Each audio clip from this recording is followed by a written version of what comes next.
اندازہ، ایمان کا درجہ دوم۔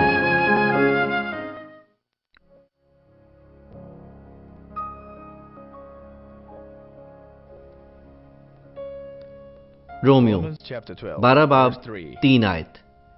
میں اس توفیق کی وجہ سے جو مجھ کو ملی ہے تم میں سے ہر ایک سے کہتا ہوں کہ جیسا سمجھنا چاہیے اس سے زیادہ کوئی اپنے آپ کو نہ سمجھے، بلکہ جیسا خدا نے ہر ایک کو اندازہ کے موافق ایمان تقسیم کیا ہے، اعتدال کے ساتھ اپنے آپ کو ویسا ہی سمجھے۔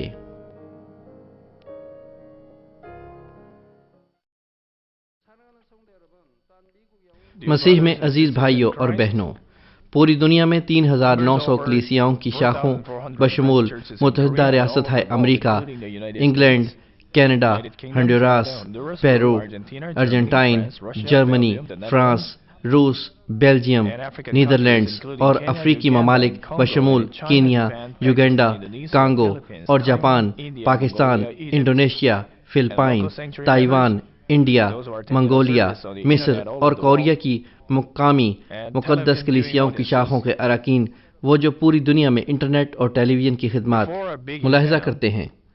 امتحان سے پہلے وہ طلباء جو امتحان کی تیاری کے لیے سخت محنت کر رہے ہیں اور زبردست مستقل مزاج ہیں، ان طلباء کے والدین شاید اپنے بچوں پر ترس کھاتے اور ان سے معذرت خواہ ہوتے ہیں، لیکن وہ صرف اپنے بچوں سے ہمدردی کا اظہار کر سکتے ہیں اور یہ نہیں کہہ سکتے کہ تم امتحان کو چھوڑ دو اور آرام کرو۔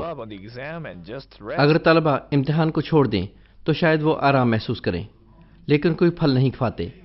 والدین ان کی حوصلہ افزائی کرتے اور ان کو بہتر مطالعاتی ماحول فراہم کرتے ہیں۔ جب ہمارا خدا باپ ہم ایمانداروں کو دیکھتا ہے کہ ہم ایمان میں بڑھ رہے ہیں تو اس کا دل بھی ہمارے لیے ایسا کرتا ہے، کیونکہ ہم آسمانی بادشاہت میں خدا کے جلال کا لطف صرف اس وقت اٹھا سکتے ہیں جب انسانی اصلاح کے عمل سے گزر کر حاصل کرتے ہیں، جس میں ہم مشقت کرتے ہیں اور ہمارا پسینہ بہتا ہے، تو خدا ہماری حوصلہ افزائی کرتا ہے کہ ہم مزید کوشش کریں۔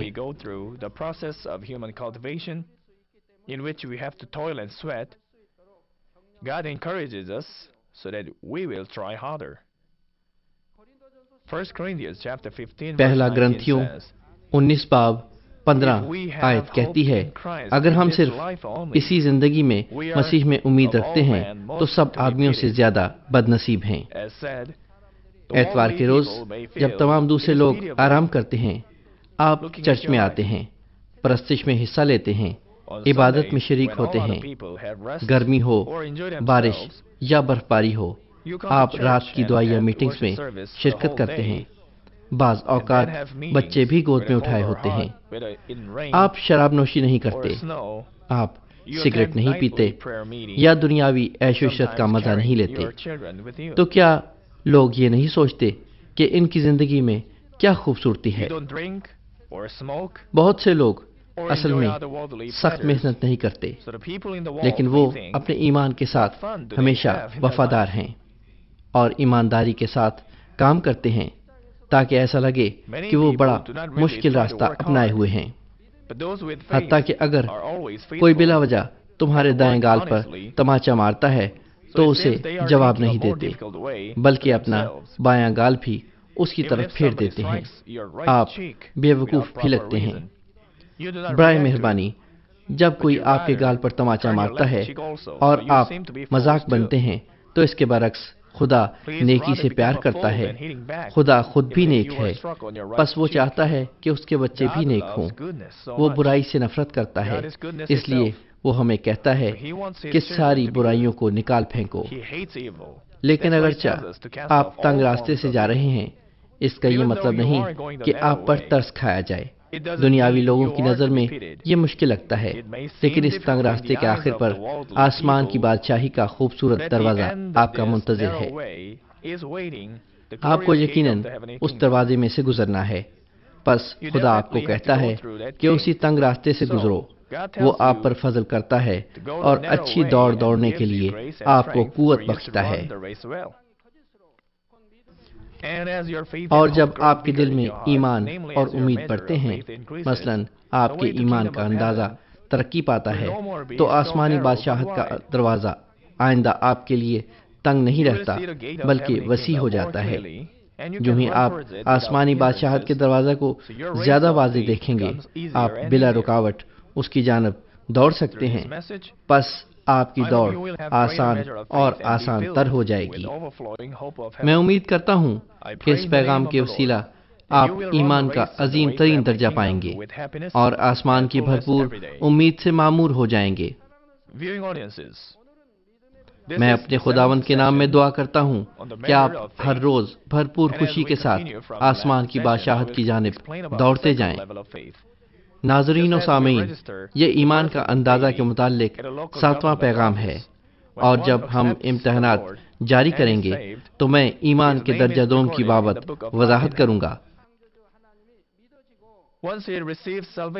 جس طرح ہم بچے کی پیدائش پر سرکاری دفاتر میں اس کا نام لکھواتے ہیں، اسی طرح جب کوئی شخص خداوند کو قبول کر کے نجات پاتا ہے تو اس کا نام آسمان پر کتاب حیات میں لکھا جاتا ہے۔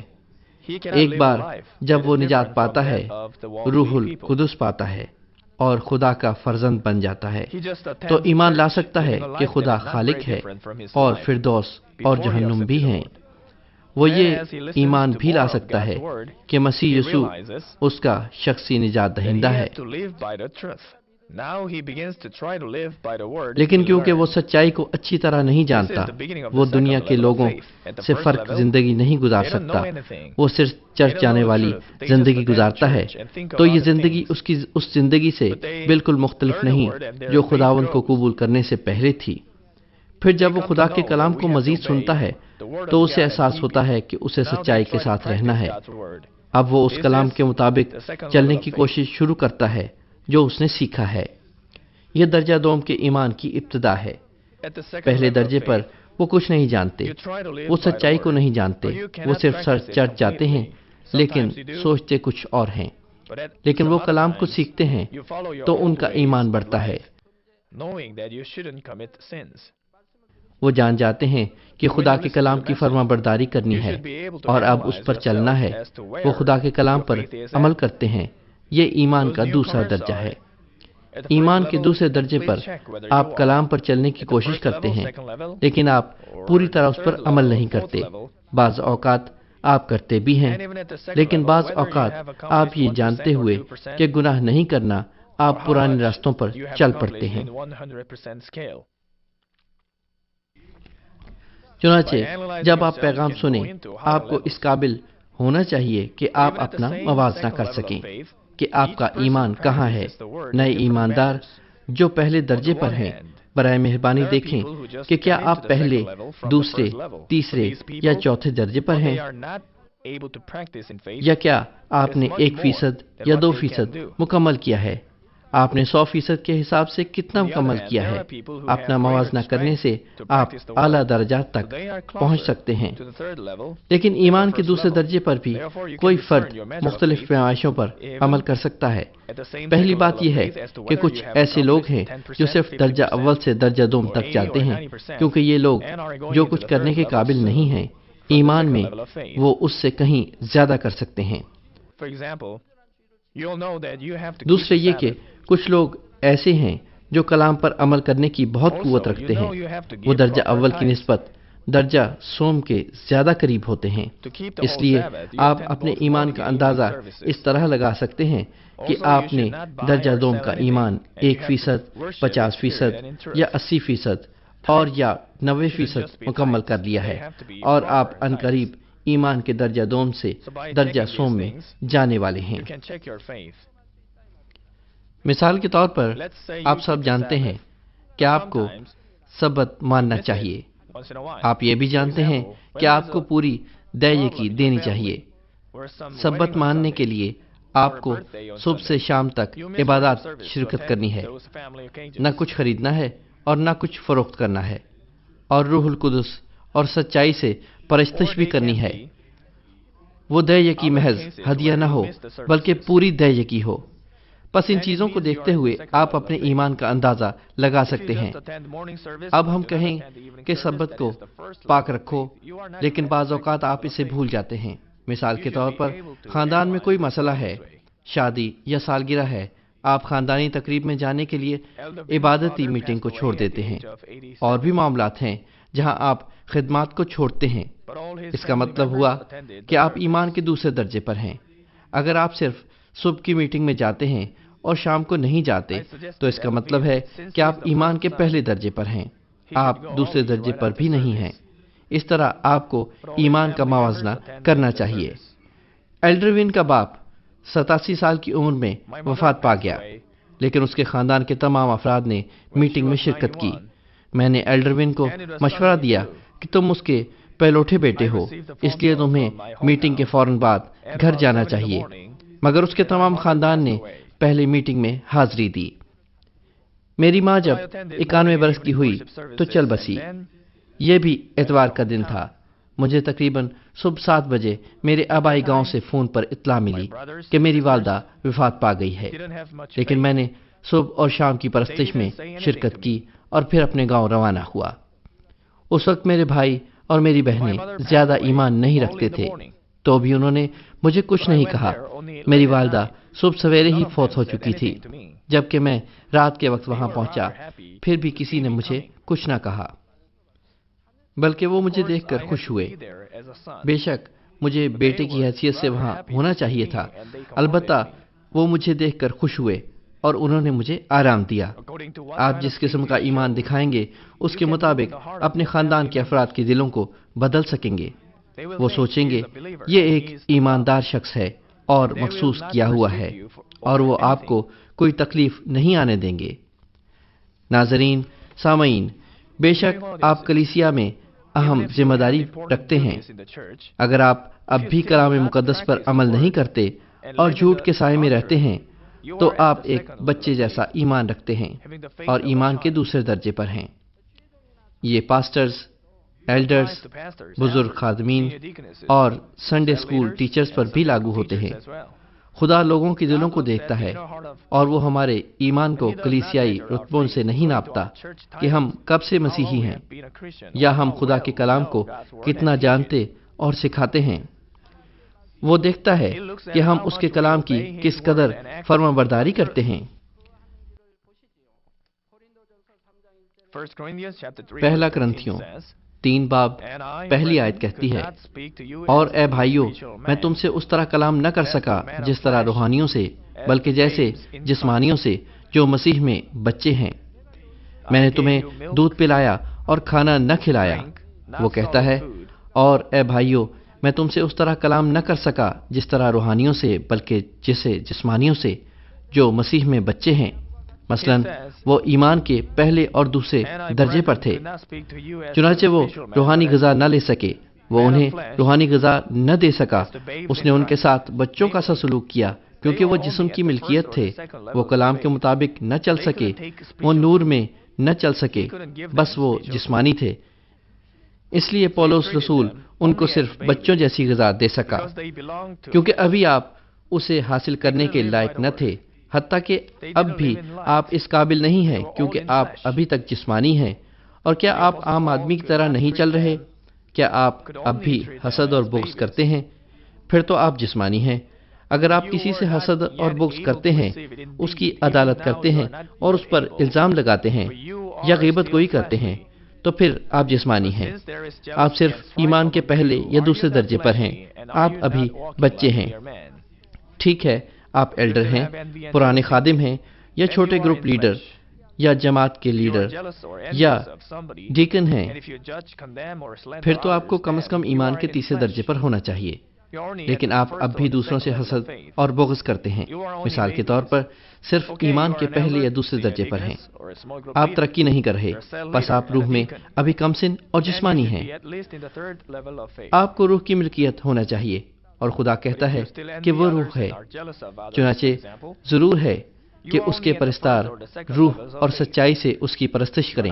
لیکن آپ تو جسمانی ہیں، البتہ آپ سخت روحانی غذا نہیں کھا سکتے، آپ ایمان کی یہ قسم نہیں رکھ سکتے۔ چنانچہ کہا جاتا ہے، کیا تم جسمانی نہیں؟ اور کیا تم جسمانی آدمیوں کی طرح نہیں چل رہے؟ برائے مہربانی آپ کو اپنے حسد اور بغض کا احتساب کرنا ہے۔ اگر آپ کے ہم منصب کو زیادہ تنخواہ ملتی ہے اور اس نے جلدی ترقی کر لی ہے، تو کیا آپ اس شخص سے حسد نہیں کرتے؟ یا چرچ میں کسی کو سینئر پاسٹر زیادہ پیار کرتا ہے تو کیا آپ اس شخص سے حسد نہیں کرتے؟ طلبہ کے معاملے میں اگر دوسرے طلبہ آپ سے بہتر ہوں اور ٹیچر سے زیادہ پیار پائیں تو آپ ان سے حسد نہیں کرتے؟ اگر آپ حسد اور بغض کی برائی میں مبتلا ہیں تو آپ اب تک جسم سے تعلق رکھتے ہیں اور ابھی آپ ایمان کے پہلے یا دوسرے درجے پر ہیں۔ اگر کوئی حسد اور مخالفت ہے، اس کا مطلب ہے کہ انہوں نے ابھی جسم کے کاموں کو ترک نہیں کیا۔ اگر آپ کا دل اور کام ایسے ہیں تو آپ ابھی ظاہر کر رہے ہیں کہ آپ جسمانی ہیں اور آپ ایمان کے دوسرے درجے پر ہیں اور جسمانی آدمیوں کی طرح چل رہے ہیں۔ بے شک اگر آپ نئے ایماندار ہیں جو ایمان میں نیا ہے تو خدا آپ کو ایمان کے دوسرے درجے پر جانے کے لیے زیادہ سے زیادہ قوت بخشتا ہے تاکہ آپ روح القدس سے بھر سکیں۔ لیکن اگر آپ کئی سالوں سے ایمان کے دوسرے درجے پر ہی اٹکے ہوئے ہیں، حالانکہ آپ کافی عرصے سے مسیحی ہیں اور کلیسیا میں عہدہ بھی رکھتے ہیں، آپ خدا کے خلاف دیوار کھڑی کر رہے ہیں۔ ایسے لوگوں کو ایمان کے تیسرے یا چوتھے درجے پر ہونا چاہیے اور انہیں سخت غذا کھانی چاہیے، لیکن وہ ابھی تک دودھ پیتے ہیں اور جسمانی ہیں۔ پھر تو وہ ان کی مانند ہیں جو خدا کے خلاف گناہ کی دیوار کھڑی کر رہے ہیں۔ آپ کو اس کے سامنے گناہ نہیں کرنا چاہیے، لیکن آپ اس کے سامنے گناہ کر رہے ہیں۔ آپ کو سخت غذا کھانی چاہیے، لیکن آپ صرف دودھ پی رہے ہیں۔ اس کا مطلب گناہ کھڑے کرنا ہے۔ چنانچہ آپ کے گناہوں کی دیوار موٹی ہوتی جا رہی ہے۔ آپ کو چاہیے کہ اس اٹھتی ہوئی دیوار کو گرا دیں، لیکن آپ مزید نئی بنا رہے ہیں۔ کیونکہ وہ جو پہلے اور دوسرے درجے پر ہیں، اگر وہ گناہ کرتے ہیں تو وہ توبہ کر کے انہیں چھوڑ دیتے ہیں، لیکن اگر وہ جو ایمان کے تیسرے یا اس سے اوپر کے درجے پر ہیں وہ گناہ کرتے ہیں، وہ ایمان میں بالکل بچے ہیں۔ یہ ان کے گناہ کا بڑھنا ہے۔ لیکن اب ہم کہتے ہیں کہ وہ جو پہلے اور دوسرے درجے پر ہیں انہوں نے کچھ جسمانی کام کیے ہیں۔ اگر وہ توبہ کریں اور لوٹ آئیں تو معافی ہو سکتی ہے، لیکن اگر ایمان کے تیسرے یا اس سے اوپر کے درجے کے لوگ جسمانی کام کریں تو معافی نہیں ہو سکتی۔ یہ خدا کے خلاف گناہ کی دیوار کھڑی کرنے کے برابر ہے۔ ایسا کیوں ہے کہ سخت غذا کھانے کی عمر میں ہیں لیکن دودھ پیتے ہیں؟ وہ جانتے ہیں کہ یہ گناہ ہے تو بھی وہ جان بوجھ کر گناہ کرتے ہیں۔ یہ جانتے ہوئے کہ یہ گناہ ہے، یہ خدا کو بہت غصہ دلاتا ہے۔ خدا آپ کو گناہ کی حالت میں نہیں دیکھ سکتا کیونکہ پریشان ہوتا ہے۔ اسے اپنی شعلہ آنکھوں، آسمانی لشکر اور فرشتوں کے ساتھ اپنے بچوں کی حفاظت کرنا ہوتی ہے، لیکن اس حالت میں وہ اپنے لوگوں کو تحفظ نہیں دے سکتا۔ وہ بڑا پریشان ہوتا ہے جب اسے اپنے لوگوں کی طرف سے منہ پھیرنا پڑتا ہے۔ اسے سوچنا پڑتا ہے کہ کیا یہ لوگ واقعی آسمانی باشندے ہیں؟ کیا ان کے نام واقعی کتاب حیات میں درج ہیں؟ اور وہ اپنا منہ پھیر لے گا کیونکہ وہ بہت پریشان ہو جاتا ہے۔ اسے آسان بنانے کے لیے ہم کہتے ہیں کہ آپ ایک کمرہ میں میرے ساتھ ہیں، میں بڑی گرمجوشی کے ساتھ آپ سے باتیں کر رہا ہوں مگر آپ سو رہے ہیں۔ پھر مجھے آپ کی بابت کیا سوچنا چاہیے؟ میں آپ کو دیکھ کر پریشان ہو جاؤں گا۔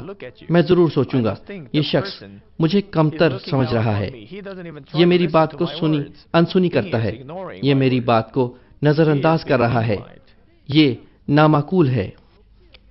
میں مدد نہیں کر سکتا، لیکن اس طرح سوچ کر اپنا منہ پھیر لوں گا کیونکہ میں بہت پریشان ہوں گا۔ خدا بھی اسی طرح ہے۔ اگر آپ خدا کا کلام اور سچائی جانتے ہیں اور ابھی تک سچائی کو پامال کرتے ہیں، جس طرح کتے اور سور آپ کے سچے موتیوں کو روندیں گے، جیسا بائبل مقدس میں لکھا ہے، خدا باپ بہت پریشان ہو کر اپنا منہ پھیر لے گا، وہ آپ کو نہیں دیکھ سکتا۔ اسی طرح آسمانی لشکر اور فرشتے بھی نہیں دیکھ سکتے۔ خدا ہماری حفاظت کرتا ہے لیکن اس وقت جب ہم نور اور سچائی میں چلتے ہیں، لیکن اگر ہم ایسا نہیں کرتے تو وہ بھی ہمیں نہیں دیکھ سکتا۔ پس آزمائشیں، امتحان، مشکلات اور بیماریاں ہمیں گھیر لیتی ہیں۔ مزید برآں اگر آپ ایمان کے تیسرے درجے پر ہو کر بھی وائس کے دوران اونگتے رہتے ہیں تو یہ خدا کے منہ پر تھوکنے کے برابر ہے۔ جب خدا نے مجھے ایک کلام دیا تو اس نے کہا یہ میرے منہ پر تھوکنے جیسا ہے۔ اس قسم کے لوگ اپنی دعاؤں کا جواب نہیں پاتے۔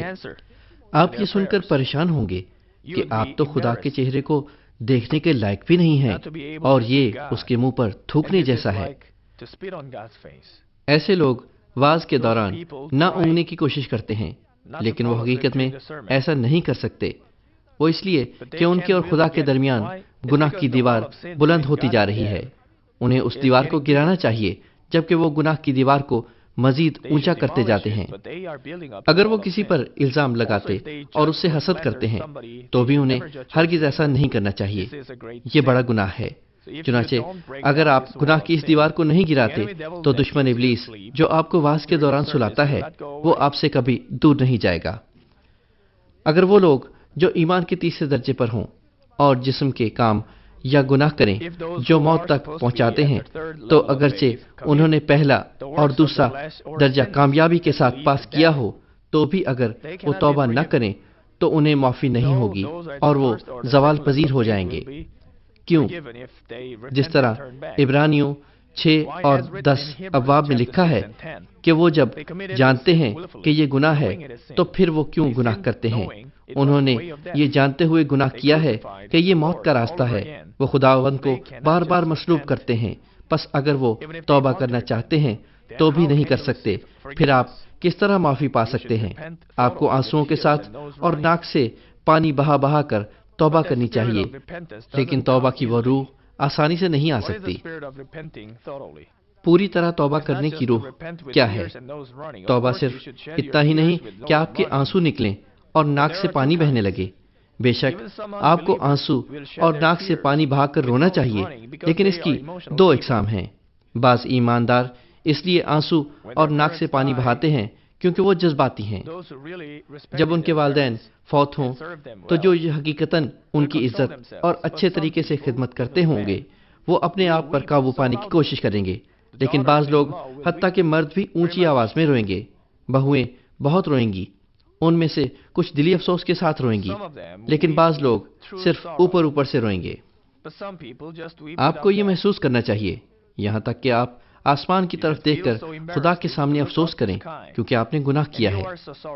بس آپ کو توبہ میں دل سے آنسو بہانے ہوں گے، لیکن بعض اوقات آپ توبہ میں یہ محسوس نہیں کرتے، لیکن وہ جو اس طرح سچی توبہ نہیں کرتے وہ توبہ کے بعد پھر سے ویسا ہی گناہ کرتے ہیں، لیکن وہ جنہوں نے اسی طرح سچی توبہ کی وہ دوبارہ ایسا گناہ نہیں کرتے۔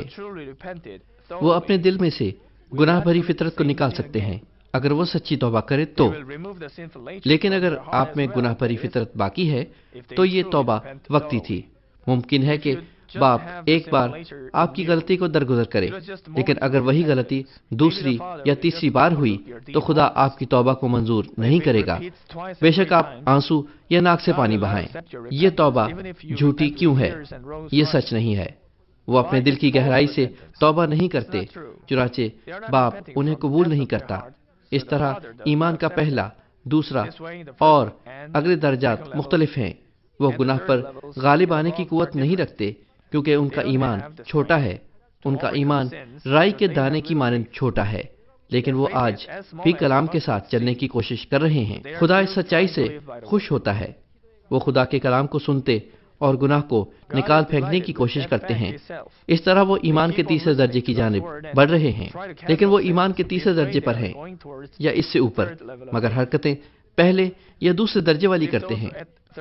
خدا اس کو ایمان تسلیم نہیں کر سکتا۔ اس لیے بائبل مقدس فرماتی ہے، اگر تم وہ گناہ کرو گے تو تم نہیں بچو گے۔ وہ جو جسم کے کام کریں گے نجات نہیں پائیں گے۔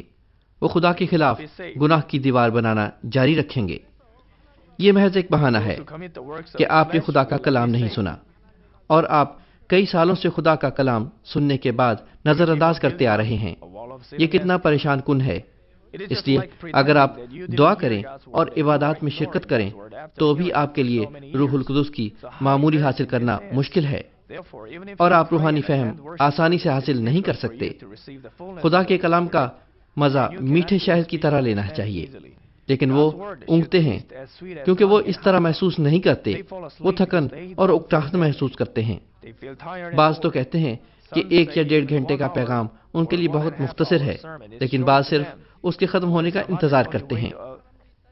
جب آپ کو کوئی بیماری لگتی ہے یا کسی آزمائش اور امتحان کا سامنا ہوتا ہے تو آپ کو یقین ہوتا ہے کہ آپ نے جواب پانے کے لیے اعتقاد رکھا ہوا ہے۔ وہ جو متواتر دعا کرتے ہیں، خدا سے پیار کرتے ہیں اور کلام کے وسیلہ پیار کرنے کی کوشش کرتے ہیں، وہ جب مشکل کا سامنا کریں گے تو جرأت پائیں گے۔ خدا سے محبت کا ثبوت اس سے حکموں پر چلنا ہے، کیونکہ وہ خدا سے پیار کرتے ہیں۔ اس لیے جب مشکل کا سامنا ہوتا ہے تو گھٹنے ٹیک کر دعا کرتے ہیں، یا وہ چرچ میں آ کر دعا کرتے ہیں، اور دعا کے وسیلہ ان کی مشکلات حل ہو جائیں گی اور وہ جواب پائیں گے۔ وہ کسی قسم کی بیماری میں مبتلا کیوں نہ ہو جائیں، پر ہمت رکھتے ہیں، وہ خدا پر بھروسہ کرتے ہیں اور ایمان کے ساتھ جواب پاتے ہیں۔ لیکن اگر آپ اس قسم کا ایمان نہیں رکھتے تو آپ دنیاوی سوچیں گے، آپ ہسپتال کا خیال کریں گے اور دنیاوی باتوں پر بھروسہ کریں گے۔ عبرانیوں 5 باب 12-14 آیت کہتی ہے، وقت کے خیال سے تمہیں استاد ہونا چاہیے تھا۔ اگر آپ عرصہ دراز سے مسیحی ہیں تو آپ کو ایک استاد کے درجے پر ہونا چاہیے، خصوصاً اگر آپ پیدائشی مسیحی ہیں تو۔ مگر اب اس بات کی حاجت ہے کہ کوئی خدا کے کلام کے ابتدائی اصول تمہیں پھر سکھائے، اور سخت غذا کی جگہ دودھ پینے کی حاجت پڑ گئی۔ حتیٰ کہ اگر آپ ایلڈر، سینئر ڈیکن، خادم یا خدا کا کام کرنے والے ہیں، اگر آپ نے ابھی تک غصہ، حسد یا بغض ختم نہیں کیا، اگر آپ اب بھی دوسروں پر الزام اور تہمت لگاتے ہیں، اور خصوصاً اگر آپ اب بھی جسم کے کام کرتے، تو آپ محض ایک دودھ پیتے بچے ہیں، کیونکہ دودھ پیتے ہوئے کو راست بازی کے کلام کا تجربہ نہیں ہوتا، اس لیے وہ بچہ ہے۔ اور سخت غذا پوری عمر والوں کے لیے ہوتی ہے، جن کے حواس کام کرتے کرتے نیک و بد میں امتیاز کرنے کے لیے تیز ہو گئے ہیں۔ پس وہ نیک و بد میں امتیاز کریں گے اور صرف نیکی پر چلیں گے۔ اگر آپ استاد ہیں تو آپ کو ضرور یہ کرنا ہوگا، آپ کو صرف نیکی پر چلنا ہوگا۔ لیکن اگر آپ یہ جانتے ہیں کہ خدا کس چیز سے نفرت کرتا ہے، خدا فرماتا ہے تم نیک و بد میں امتیاز کر سکتے ہو۔ اگر تم ایسا کرو تو یقیناً نیکی پر چلتے ہو، کیونکہ جانتے ہو کہ عدالت کا ہونا ضرور ہے۔ کیونکہ آپ نے ایمان میں تجربہ کیا ہے، آپ کو روحانی چیزوں کا احساس کرنا چاہیے اور فوراً روحانی سلطنت میں چلے جانا چاہیے، مگر آپ حاصل نہیں کر سکتے۔ مگر جب آپ بچوں کے سے ایمان میں ہیں، جھڑکیاں کھاتے رہیں گے۔ میں امید کرتا ہوں کہ آپ میں سے کوئی بھی ایمان کے ابتدائی درجے پر نہیں اٹکے گا۔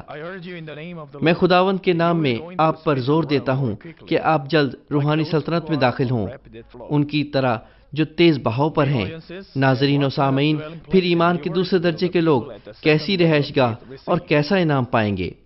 ایمان کے پہلے درجے پر وہ جنت میں سکونت کریں گے، پر وہ ذاتی گھر اور ذاتی انعام نہیں رکھیں گے، لیکن ایمان کے دوسرے درجے پر آسمان کے پہلے درجے کی سلطنت میں ہوں گے، اور پہلے درجے کی سلطنت میں کم از کم وہ ایک ذاتی گھر، ایک تاج اور کچھ انعام پائیں گے۔ ذاتی گھر سے مراد نجی عمارت نہیں، یہ عوامی ملکیت کی طرح ہوگا۔ دوسرا تموتھیوس 2 باب 5 آیت کہتی ہے، دنگل میں مقابلہ کرنے والا بھی اگر اس نے باقاعدہ مقابلہ نہ کیا ہو، مثلاً آپ کو خدا کے کلام کے مطابق چلنا ہے، لیکن اگر آپ نہیں چلتے تو باقاعدہ مقابلہ نہیں کرتے، چنانچہ آپ انعام نہیں پائیں گے۔ وہ اب بھی خدا پر ایمان رکھتے ہیں، خدا انہیں نااہل نہیں کرے گا، خدا اب بھی انہیں سنبھالتا ہے اور انہیں جنت میں جانے دیتا ہے۔ یہ شرمندگی کی نجات ہے کہ ان کے پاس کوئی تاج نہ ہو، کوئی انعام نہ ہو، پس وہ انعام نہیں جیتتا۔ جب تک وہ باقاعدہ مقابلہ نہیں کرتا، وہ انعام نہیں جیتتا۔ ہر چیز میں یہی اصول چلتا ہے، 100 میٹر کی دوڑ ہو، میراتھن دوڑ ہو یا فٹ بال، بیس بال ہو، اس میں ہمیں اصولوں پر چلنا ہوتا ہے۔ وہ اصول حتمی ہوتے ہیں۔ آپ کو متعین راستہ اختیار کرنا ہوتا ہے، لیکن اگر آپ کوئی بیچ کا راستہ جانتے ہیں اور اس پر دوڑ پڑتے ہیں تو چاہے آپ سب سے پہلے مقررہ منزل پر پہنچ جائیں، آپ انعام نہیں جیتیں گے، کیونکہ آپ اصول پر نہیں چلے۔ جب آپ ٹریک پر دوڑتے ہیں تو آپ کو اپنی لائن سیدھا رکھنا ہوتی ہے، لیکن اگر آپ اپنی سیٹ سے نکل کر پہلے پہنچ جاتے ہیں تو آپ انعام نہیں پا سکتے۔ جو کسان محنت کرتا ہے، پیداوار کا حصہ پہلے اسی کو ملنا چاہیے۔ خدا محنتی کسان کو ایسا انعام دے گا جیسا اس نے بویا ہوگا۔ God will reward the hard-working farmer اسی طرح جو ایماندار ایمان کی دوڑ ختم کرتے ہیں وہ فتح پاتے ہیں اور آسمان کی بادشاہت میں چلے جاتے ہیں، وہ ابدی تاج پاتے ہیں۔ آسمان کی پہلی سلطنت کا تاج کبھی نہ مرجھانے والا صحرا ہے۔ ہمیں صرف یہ کہنا چاہیے کہ یہ ایک تاج ہے، لیکن کہا گیا ہے کبھی خراب نہ ہونے والا تاج، جو کہنے کو ان لوگوں کے لیے صحرا ہے جنہوں نے شرمندگی کی نجات کے درجے پر حاصل کیا، جہاں انہوں نے کوئی تاج نہیں پایا۔ پہلا کرنتھیوں 9 باب 25 آیت کہتی ہے، اور ہر پہلوان سب طرح کا پرہیز کرتا ہے۔ وہ لوگ تو مرجھانے والا صحرا پانے کے لیے یہ کرتے ہیں، مگر ہم اس صحرے کے لیے کرتے ہیں جو نہیں مرجھاتا۔ آپ سب جو اعلیٰ آسمانی رہائشگاہ کے لیے کوشش کرتے ہو اور گناہ کو خون بہنے کے وسیلہ نکال پھینکنے کی کوشش کرتے ہو، آپ اپنے آپ پر قابو پاؤ۔ جو کرنا چاہتے ہو نہ کرو، جو لینا چاہتے ہو نہ لو، اپنے آپ پر قابو رکھو۔ ہر کام میں اپنے آپ پر قابو پانے کی مشق کرو۔ وہ تو مرجھانے والا صحرا پانے کے لیے یہ سب کرتے ہیں، بس جو اپنے آپ پر قابو پانے کی مشق نہیں کرتے بلکہ جو دل میں آئے کرتے ہیں، وہ کوئی تاج یا کوئی نجات نہیں پائیں گے۔ وہ نجات نہیں پائیں گے۔ وہ خراب ہونے والا صحرا پانے کے لیے کوشش کرتے ہیں، لیکن ہم نہ مرجھانے والے صحرے کے لیے۔ اس لیے ہم اپنے آپ پر قابو رکھیں اور تنگ راستے سے ہو کر گزریں۔ ہمیں وسیع راستہ پسند نہیں کرنا چاہیے۔ نجات کا راستہ سکڑا ہے۔ اگرچہ انہوں نے غیر حقیقی چیزوں کو چھوڑنے کی کوشش نہیں کی، سچ یہ ہے کہ انہوں نے خدا کے کلام پر عمل کرنے کی کوشش کی۔ ثبوت یہ ہے کہ انہوں نے کبھی خراب نہ ہونے والی اشیاء کو دیکھتے ہوئے ایمان کی دوڑ میں حصہ لیا، تاکہ انہیں نہ خراب ہونے والا تاج مل جائے۔ آسمان کی پہلی سلطنت میں گھر ہیں، لیکن وہ قلعوں کی مانند علیحدہ اور ذاتی نہیں ہیں۔ وہ اس دنیا کے مشترکہ مکانوں اور کوارٹرز کی مانند ہیں۔ اس دنیا میں شاید نجی گھروں کی نسبت مشترکہ کوارٹرز اچھے ہوں، چند اچھے کوارٹر بہت اچھے ہوں گے، لیکن آسمان کا ماحول فرق ہے۔ وہاں چور نہیں ہوتے اور ہمیں کسی محافظ یا حفاظتی چیز کی ضرورت نہیں ہوگی۔ نجی گھر کوارٹروں کی نسبت زیادہ اچھے ہوں گے۔ وہاں صرف گھر نہیں بلکہ ان کے ساتھ صحن اور باغیچے بھی ہیں، تاکہ آپ جو سہولت چاہیں وہ پائیں، مثلا تیراکی کے تالاب وغیرہ۔ جب کوئی آپ سے ملنے آئے تو آپ اس کے ساتھ تیراکی کر سکیں۔ یہ سب کچھ آپ نجی گھر میں کر سکتے ہیں، لیکن کوارٹروں میں نہیں کر سکتے۔ جن لوگوں نے آسمان کی سلطنت دیکھی ہے ان میں سے بعض کہتے ہیں کہ انہوں نے وہاں مشترکہ مکان دیکھے ہیں۔ اس طرح انہوں نے آسمان کی پہلی سلطنت دیکھی ہے۔ آسمانی سلطنت میں گھر اینٹوں اور سیمنٹ کے بنے ہوئے نہیں ہیں، بلکہ آسمانی اشیاء یعنی خالص سونے اور قیمتی پتھروں سے۔ وہاں چھت پر جانے کے لیے سیڑھیاں نہیں ہیں، بلکہ خودکار اور خوبصورت لفٹر لگے ہوئے ہیں۔ آپ کسی چھت یا کسی دوسری چیز کو پھلانگتے نہیں۔ اگر آپ صرف لفٹر میں سوار ہوتے ہیں تو وہاں آپ کو پہنچا دیا جاتا ہے جہاں آپ نے جانا ہوتا ہے۔ آپ 5ویں منزل تک جا سکتے ہیں۔ آسمانی سلطنت میں 5ویں منزل تک ممکن ہے، کیونکہ وہاں آپ کے پاس کوارٹر ہوں گے، لیکن دوسری اور تیسری سلطنت میں اور نئے یروشلم میں آپ کو عمارتیں زیادہ اونچی نہیں ملیں گی۔ وہاں زمین بہت وسیع ہے، اس لیے اونچی عمارتوں کی ضرورت نہیں۔ حتیٰ کہ کوئی بٹن دبائے بغیر ہی لفٹر اگلی چھت کی طرف چل پڑتا ہے۔ لفٹر خود بخود اس منزل پر رک جائے گا جہاں آپ جانا چاہتے ہیں۔ ہر چیز خودکار ہوگی اور وہ کام کرے گی جو آپ چاہیں گے۔ ایک بار آپ گھر میں داخل ہوئے تو ہر چیز تیار ہوگی تاکہ آپ کو کوئی تکلیف نہ ہو۔ مثال کے طور پر اگر آپ موسیقی پسند کرتے ہیں تو وہاں موسیقی کے آلات ہوں گے۔ اگر آپ کتابیں پسند کرتے ہیں تو آپ کو کتابیں مل جائیں گی۔ وہاں ایک ایسی جگہ بھی ہے جہاں آپ اپنی مرضی کے مطابق آرام کر سکتے ہیں۔ ہر مکان مالک مکان کی خواہش کے مطابق بنایا اور سجایا گیا ہے تاکہ آپ آسمان کی پہلی سلطنت میں بھی لامحدود لطف اور تسلی پا سکیں۔ لیکن آسمان کی پہلی سلطنت میں گھر کے باہر کوئی چیز آپ کی نجی نہیں ہے۔ مثال کے طور پر اس زمین پر اگر مشترکہ کوارٹروں میں ایک باغ ہوتا ہے تو وہ سب رہائشیوں کے لیے ہے۔ وہاں بہت سے خوبصورت باغات ہیں، گولف کھیلنے کی جگہ ہے، تیراکی کرنے کے تالاب ہیں اور دیگر سب کھیلوں کی سہولیات موجود ہیں، لیکن وہ تمام چیزیں ذاتی اور نجی استعمال کی نہیں ہیں بلکہ سب کے لیے مشترکہ ہیں۔ پہلی سلطنت میں کوئی فرشتہ آپ کی شخصی خدمت کے لیے نہیں ہے، لیکن فرشتگان ضروری مقامات پر تعینات ضرور ہوتے ہیں تاکہ سہولیات کا دھیان رکھیں، اور جب خدا کے فرزند ان سہولیات کو استعمال کریں تو وہ فرشتے ان کی مدد کریں۔ مثال کے طور پر آسمان کی تیسری سلطنت میں آپ کو ذاتی خدمت کے لیے ایک فرشتہ ملے گا، لیکن پہلی سلطنت میں آپ کو خدمت گزار فرشتے نہیں ملے گا۔ آپ کو ذاتی خدمت کے لیے آسمان کی تیسری سلطنت اور نئے یروشلم میں فرشتے ملیں گے۔ آپ کو بڑی تعداد میں فرشتے ملیں گے۔ بعض لوگ حیرت میں ہیں کہ اگر وہ آسمان پر گئے تو ہمیشہ کے لیے کیا کریں گے؟ ہم عرصہ دراز کے بعد بھی اکتاہٹ محسوس نہیں کریں گے۔ بعض لوگ اس طرح سوچتے ہیں، لیکن وہ چیزیں جن سے لوگ اس زمین میں لطف اٹھاتے ہیں وہ آسمان کی سلطنت میں بھی ہیں، اور آسمان میں وہ چیزیں زیادہ راحت بخش اور زیادہ تعداد میں ہیں۔ وہاں عظیم الشان ضیافتیں ہیں اور کھیل کود کی چیزیں موجود ہیں۔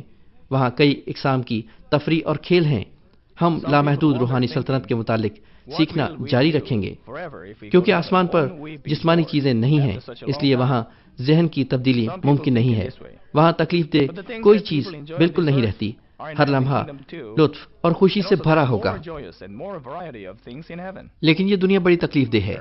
یہاں یہ نہیں کہ اگر آپ کے پاس پیسہ ہے تو آپ پریشان نہیں، حتیٰ کہ آپ کے پاس ہر وہ چیز ہے جو آپ چاہتے ہیں۔ اس کا یہ مطلب نہیں کہ آپ پریشان نہیں ہیں۔ پیسہ، شہرت، اختیارات، سب کچھ حاصل کرنے کے بعد بھی آپ پریشان ہیں، کیونکہ حاصل کرنے کو مزید کچھ نہیں، بس وہ دباؤ میں رہتے ہیں۔ لیکن ایک بات جو یاد رکھنے کی ہے وہ یہ کہ آسمان کی پہلی سلطنت پر ہی اطمینان نہیں کر لینا چاہیے۔ کوئی بات نہیں، اگرچہ یہ جگہ دیکھنے میں بڑی آرام دہ اور خوشگوار ہے۔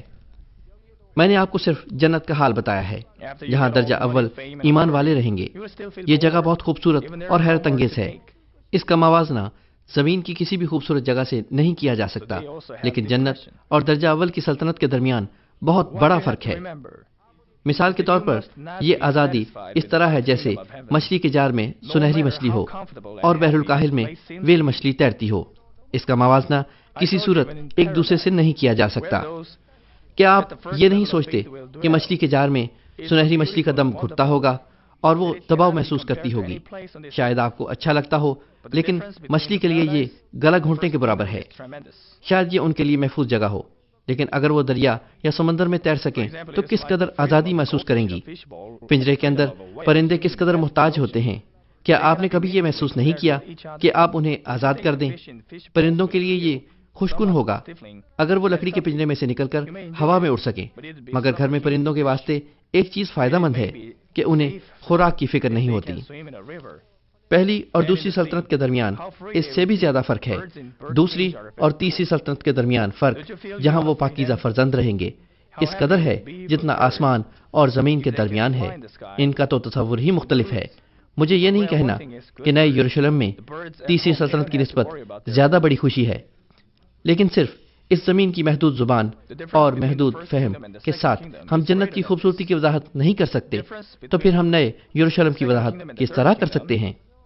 ہمارا خدا باپ آپ کو یہ کہنے پر زور دیتا ہے کہ نئے یروشلم پر قبضہ کرو، یہ رہنے کے لیے بہترین جگہ ہے اور اسے زبردستی حاصل کرو اور اس میں داخل ہو جاؤ۔ اگرچہ جنت اور پہلی سلطنت اچھی ہیں تو بھی آپ کو وہاں نہیں رکنا چاہیے۔ آپ کو اپنی دوڑ اس وقت تک چستی کے ساتھ دوڑنی ہے جب تک دوسری اور تیسری سلطنت کے گزر کر نئے یروشلم تک نہیں پہنچ جاتے۔ ناظرین و سامعین، ایمان کے دوسرے درجے پر آپ خدا کے کلام پر عمل کرنے کی مشق کریں، لیکن اس سے مراد یہ نہیں کہ آپ کلام مقدس میں مرقوم اس کی مرضی کو سمجھ کر اس پر عمل کرنے کی مشق کرتے ہیں۔ اس کے کلام کی فرمانبرداری ذمہ داری سمجھ کر کریں، کیونکہ آپ نے تعلیم پائی ہے۔ یہ خدا کا کلام ہے اور آپ کو فرمانبرداری کرنی چاہیے۔ مثال کے طور پر جب خدا ہمیں سبت پاک رکھنے کو کہتا ہے تو اس کی ایک وجہ ہے کہ خدا نے اس دن کو برکت دی ہے، اور روحانی طور پر سبت کو پاک مان کر ہم ثبوت دیتے ہیں کہ ہم خدا کے ہیں۔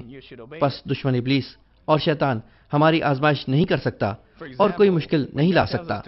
آپ سبت پورے طور پر کیوں نہیں مانتے؟ خدا فرماتا ہے کہ اسے پاک رکھو اور اس کی برکات بتاتا ہے۔ اگر ہم اسے پاک رکھتے ہیں تو یہ خدا کے روحانی اختیار کی پہچان ہے، اور خدا آپ کو اپنے بیٹوں اور بیٹیوں کے طور پر پہچانے گا، اور وہ اپنے آسمانی لشکر، فرشتگان اور شعلہ زن آنکھوں کے ساتھ آپ کی حفاظت کرے گا۔ اگر ہم خدا کے اس حکم کو دل سے سمجھیں کہ سبت کو پاک رکھنے کے معنی کیا ہیں، تو اس پر عمل کرنا زیادہ مشکل نہیں رہتا۔ ہم خوشی کے ساتھ اس دن کو پاک رکھ سکتے ہیں، اور یہ ہمارے لیے خوشی اور معمولی کا باعث ہوگا۔ جب ہم خدا کے سامنے اس کی پرستش اور حمد کریں گے اور دیگر ایمانداروں کے ساتھ رفاقت رکھیں گے۔ حتیٰ کہ اگر کوئی آپ کو اتوار کے روز کہیں جانے کو کہتا ہے تو آپ صرف سوچیں کہ اتوار کو یہ ممکن نہیں ہے، لیکن حالات تھوڑے مختلف ہیں کہ اگر آپ صرف جانتے ہیں لیکن دل سے نہیں سمجھتے، آپ کو پتا ہونا چاہیے کہ اتوار کے روز آپ کو چرچ جانا ہے، لیکن آپ کی سوچ متنازع ہے کیونکہ آپ محسوس کرتے ہیں کہ گھر پر آرام کریں، یا آپ دوستوں کے ساتھ کہیں باہر جانا چاہتے ہیں یا کسی اور قسم کا کام کرنا چاہتے ہیں۔ آپ کا دل ایک طرف سبت کی خلاف ورزی کرتا ہے، مگر انہی اوقات میں آپ سبت قائم کرنا بھی چاہتے ہیں۔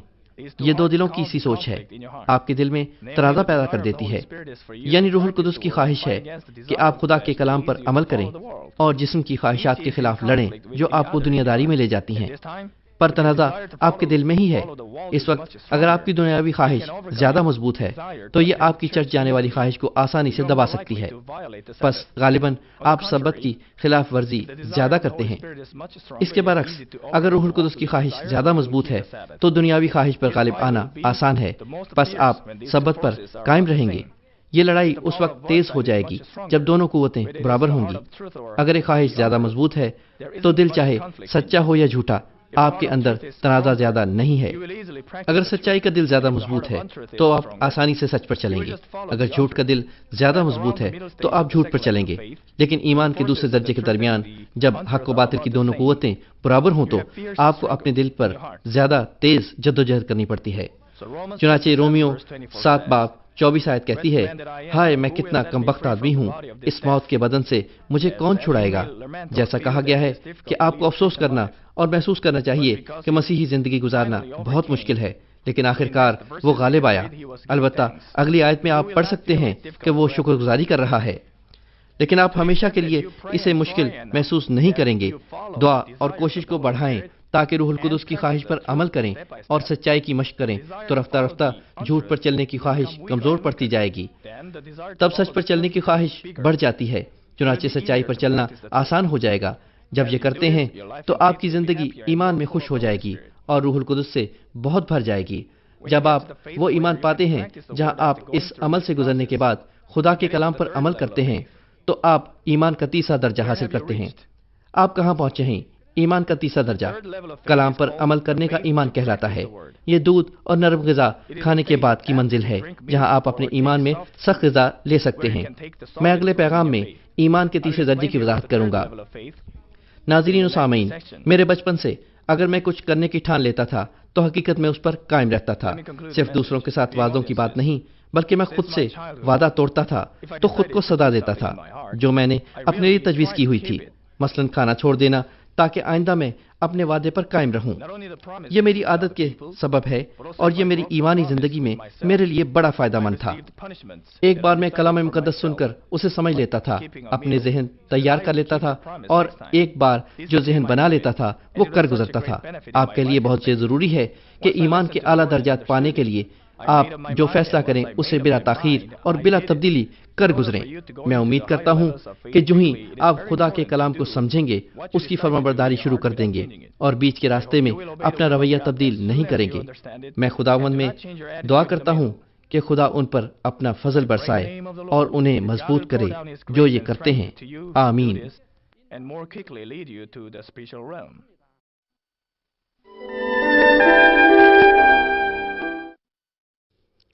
بیماروں کے لیے دعا۔ میں ان سب لوگوں کے لیے دعا کروں گا جو بیمار ہیں۔ آپ اپنے بدن کے اس حصہ پر اپنا ہاتھ رکھ لیں جہاں پر بیماری ہے اور اس دعا سے استفادہ کیجیے۔ اگر آپ بیمار نہیں ہیں لیکن اپنی دلی مرادیں پانا چاہتے ہیں تو اپنا ہاتھ اپنے سینے پر رکھ لیجیے۔ خدا کا زندہ کلام وقت اور فاصلے کی قیود سے آزاد ہے اور آپ کے ایمان کے مطابق آپ کے لیے کام کرے گا۔ آپ جہاں کہیں بھی ہوں، اگر ایمان کے ساتھ اس دعا کو قبول کریں گے تو آپ خدا کی قدرت کے حیران کن کام دیکھیں گے۔ ہاللویا! قادر مطلق خدا، تو جو محبت ہے، اپنے بچوں پر اپنے ہاتھ کو رکھ اور تمام GCN دیکھنے والوں پر بھی جو ایمان سے اس دعا کو ٹی وی کے ذریعہ قبول کرتے ہیں۔ اپنا ہاتھ ان پر رکھ اور اپنے عجیب کام جو وقت اور فاصلے کی قیود سے آزاد ہیں ان تمام لوگوں کی زندگیوں میں دکھا جو دنیا کے کسی بھی کونے میں ہیں۔ ان کو ایسا ایمان عطا فرما جس کے وسیلہ سے ان کے تمام شکوک و شبہات ختم ہو جائیں، ان کی زندگی سے تمام دکھ اور مشکلات جاتی رہیں، روح القدس کی آگ سے جلا کر اور یسوع کے پاک خون کے وسیلہ سے دھو کر پاک کر دے۔ سر سے لے کر پاؤں تک سارے جسم میں خدا کی عظیم تخلیقی قوت آشکار ہو۔ میں خداوند یسوع مسیح کے نام سے دشمن ابلیس اور شیطان، تمام بیماریوں، جراثیموں اور کمزوریوں کو حکم دیتا ہوں کہ ان بدنوں سے الگ ہو جائیں۔ تمام چھوت کی بیماریاں جاتی رہیں، ہر وہ بیماری جو لا علاج ہے اور نئی دریافت شدہ بیماریاں روح القدس کی آگ سے جل کر بھسم ہو جائیں۔ آپ بیماری سے پاک ہو کر زور پائیں۔ معدے کا کینسر، پھیپھڑوں کا کینسر، رحم کا کینسر، جلد کا کینسر، آنتوں کا کینسر، ایڈز، لیوکیمیا، ذہنی امراض، دل کا عارضہ، پھیپھڑوں کی بیماریاں، ہر قسم کے زنانہ امراض، بلند فشار خون، شوگر، جلدی امراض، ہر قسم کی سوجن جاتی رہیں۔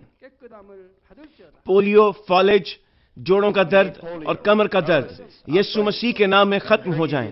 ہر قسم کا سر درد اور حادثات کے نتیجے میں پیدا ہونے والی ہر جسمانی تکلیف یسوع کے نام میں جاتی رہے۔ بیماری کی وجہ سے تھکان، نزلہ، زکام اور گلر جیسی بیماریاں روح القدس کی آگ سے جل کر بھسم ہو جائیں۔ مرگی، ذہنی معذوری، ذہنی دباؤ اور تمام ذہنی بیماریاں یسوع مسیح کے نام سے جاتی رہیں۔ ہر قسم کی تاریکی ختم ہو جائے اور ان کے دلوں میں اطمینان اور شادمانی آ جائے۔ خدا باپ تخلیق کی عظیم ترین قوت کے وسیلہ سے یہ جسم جو کمزور ہو چکے ہیں دوبارہ سے زور پائیں، فالج کے جکڑے آزاد ہو جائیں اور لنگڑے چلنا اور چھلانگے لگانا شروع کریں۔ نظر کی کمزوری جاتی رہے، بہرے سننا شروع کر دیں، اندھے بینائی حاصل کریں اور گونگے لوگ بولنا شروع کر دیں۔ خدا باپ بانجھ خواتین کو اولاد کی برکت عطا فرما، ٹوٹی ہڈیوں کو جوڑ دے اور جسم کے تمام جلے ہوئے حصے مکمل طور پر شفا یاب ہو جائیں۔ نشہ کی لعنت میں گرفتار لوگوں کو روح القدس کی آگ کے وسیلہ سے پاک اور صاف کر دے۔ جسم کے تمام مردہ خلیے زندہ ہو جائیں، تمام تاریکی جاتی رہے اور ابلیس کی قوتیں نکل جائیں۔ میں یسوع مسیح کے نام سے حکم دیتا ہوں کہ دشمن ابلیس، شیطان اور ہوا کی عملداری کا حاکم اپنا قبضہ چھوڑ دیں اور ان کے تمام قاصد بھی یسوع مسیح کے قادر نام میں نکل جائیں۔ تاریکی کی ناپاک، دھوکہ دینے والی اور گمراہ کر دینے والی قوتیں یسوع کے نام میں دور ہو جائیں۔ بے ایمانی اور نا انصافی کی بدروہیں جاتی رہیں، تمام تاریکی جاتی رہے، تیرا نور چمکے۔ خدا باپ ان کی روحوں کو بھی ان کے جسم کے ساتھ مضبوط فرما، ان کو قوت دے کہ یہ تجھ کو پکار سکیں، ان کو قوت دے کہ یہ اپنے گناہوں کو ترک کر سکیں، ان کی جانیں اس دنیا میں راحت پائیں اور ان کی زندگیاں خوشحال ہوں۔ ان کی دعاؤں کو قبول فرما اور ان کی دلی مرادوں کو پورا فرما۔ ان کی زندگیاں ایمان، امید اور محبت میں ترقی کرتی چلی جائیں اور ان کے خاندان بھی تیری نجات کے پیغام کو سن کر قبول کریں اور نجات حاصل کریں۔ ان کے خاندانوں کو ہر قسم کے حادثات اور تباہیوں سے محفوظ رکھ اور ان کو برکت دے کہ وہ ایک خوشحال زندگی بسر کریں۔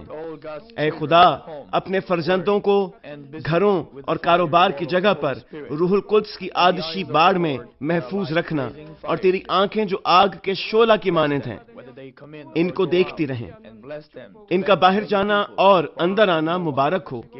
انہیں برکت دے تاکہ یہ لوگوں کو قرض دیں لیکن کسی سے کبھی قرض نہ لیں۔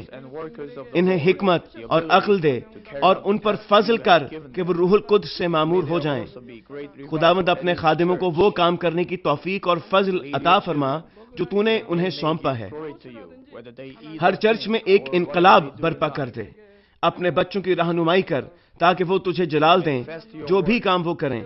اپنے عجائب کا ظہور فرما تاکہ وہ اپنے لبوں سے تیری گواہی دیں کہ وہ تجھ سے ملے ہیں اور تو ان کی دعاؤں کو قبول کرتا ہے۔ خدا باپ، میں تیرا شکریہ ادا کرتا ہوں اور صرف تجھے ہی سارا جلال دیتا ہوں۔ میں خداوند یسوع مسیح کے نام میں یہ دعا کرتا ہوں، آمین۔